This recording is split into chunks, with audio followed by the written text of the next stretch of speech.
Homework set number 2. You would like to find the most frequent number. We already took this practice exercise in the fourth practice, but the values here this time has some negative value. So in the last time we created a frequency array and it was easy because we have a value starting from 0. But now we have a negative value. How can you, with a simple trick, handle this problem? Digit frequency. You will read a line of n integers. For example, let's say 78 and 307. You would like to compute the frequency of the digits that we see from 0 to 8. For example, here we notice that the 7 repeated twice. Like the digits of these numbers are like 7, 8, 3, 0, 7. So you compute the frequency of that. So the 7 should be repeated twice, and the 8 and 3 should be repeated once.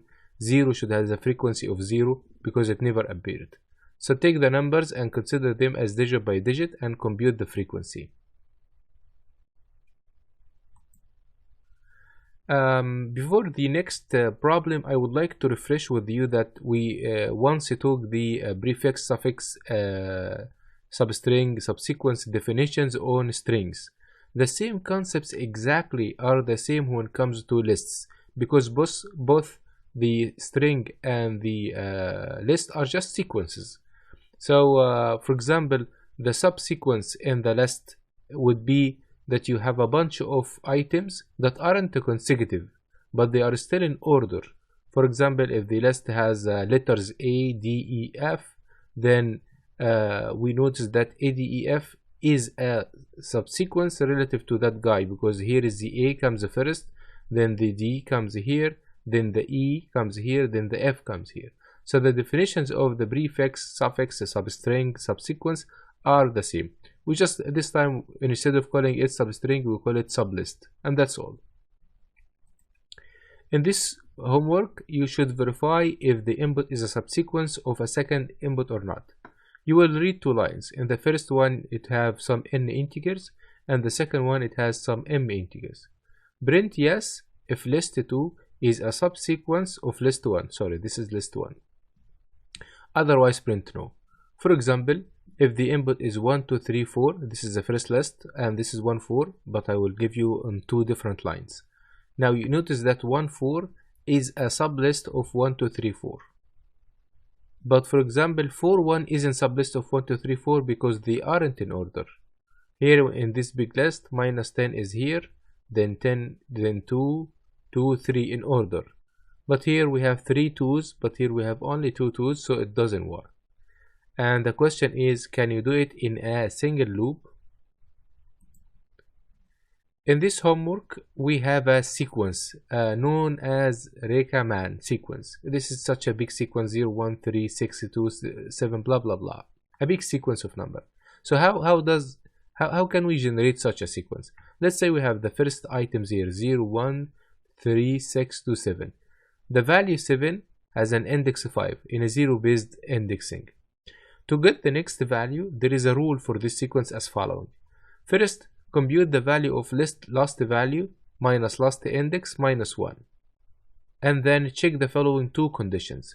Is this value greater than 0? And the second condition, did it appear before or not? If the value is greater than 0 and it didn't appear before, we consider it. For example, the last value here is 7. The last index is 5. So 7 minus 5 minus 1 is 1. Is this value greater than 0? Yes. Does it exist before? Yes. So we cannot consider it. If the first case didn't work well, we then use the value of last value plus last index plus 1, which will be 13. Then we add 13 to the rest.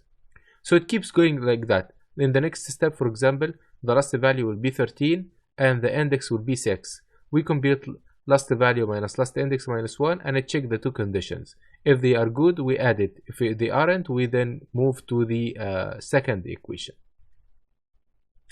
You will read a single integer 0-based from the value 1 to 200 and print the value of this index. For example, if I give you input 6, you should output 13. If I give you input 9, you should output 21, and so on. remove the evens in place, read the line of any integers, and then you should define function remove evens in place. This function will find all the even numbers and remove them in place. Do that without creating new memory. When you will write it, you will notice that you didn't get it right from the first step, although it seems easy problem, but there is some trick here. Here in this problem 1, 2, 3, 4, 5, your changed list should now have value 135.